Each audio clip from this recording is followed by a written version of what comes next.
Alright guys, so doing the tweeters. Alright, you're gonna tap on the tweeters to the back speakers that are already here. So you're gonna need to take the top off, okay? Because you're gonna have to loosen this up. Let's see if I can zoom out. You're gonna have to loosen this whole top piece up, okay? It's gonna have like these little rubber tabs. It's gonna have two. Just be careful you don't break these things because they're very sensitive. And then the rest just pull from each side, from the back and the front, and they'll just pop out. And then there's two on the other side.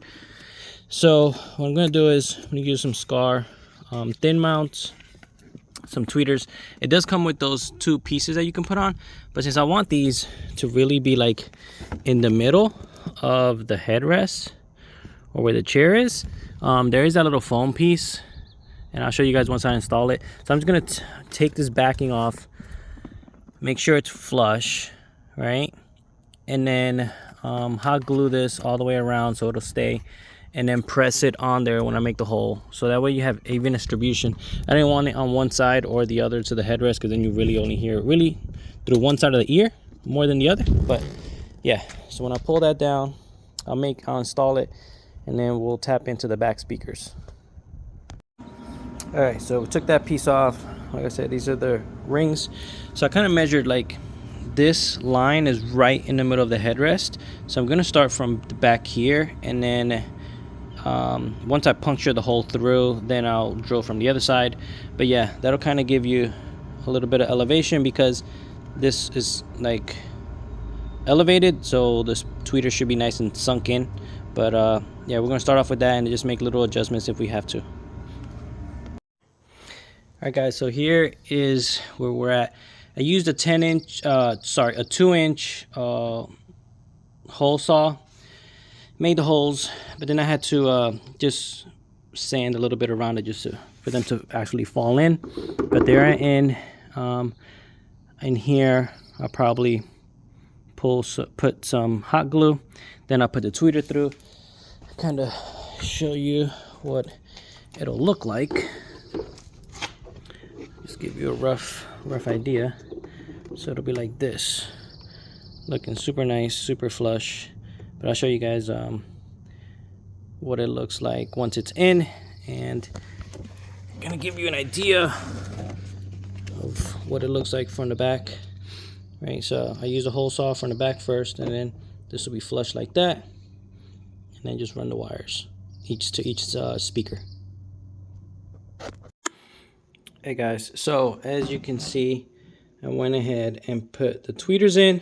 So I did make a groove here in the foam, so it can pass the wire and doesn't get pinched when I start putting everything back together. Did the same thing on this side. All right, and just so you can see how flush that is. Looks so good. All right, it's gonna be in the center, so you're gonna be able to hear on both ears what it sounds like. You're not just hearing from like one side or the other. So that should be in the middle of the headrest.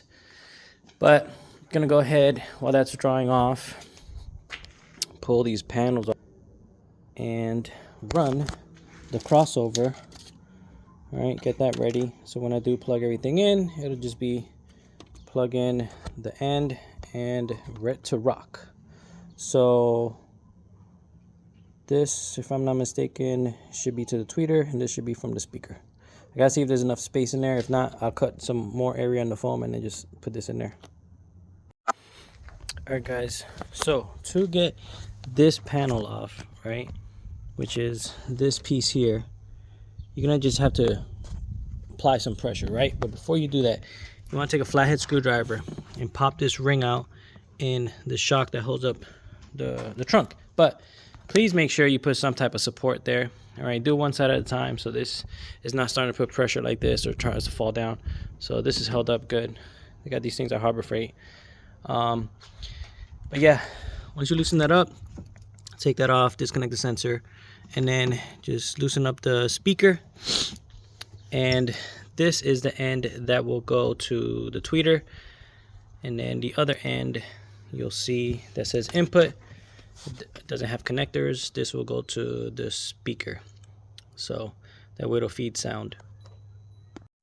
All right guys, so it will look I already tested it out. It does work. They really make a big difference. But you can see left a little bit of slack, so when I do put this up, I can tuck everything away real nice. But you can definitely tell the difference. I had it on and I disconnected it, and you can tell it gives you that more highs. But yeah, and I still got to play with the 4-channel amp. I think once it was installed, it just wasn't tuned right. So once we got some adjustments, should be good. Alright guys, hopefully you can see this. It's not too much glare, but tweeters are in. They look freaking sick. They sound hella good, but it's really got to tune this thing. But so you guys can see, look at that on each side. That looks freaking badass. That looks so good. But yeah, everything went right in. There's enough space. Put all the clips on. Just watch out for these little plastic ones. I have to buy one for here, snapped off, but they're just real crappy. But this looks so much better, and once it gets tuned and put the subs in here, it's really gonna make a huge difference. But yep, there you go.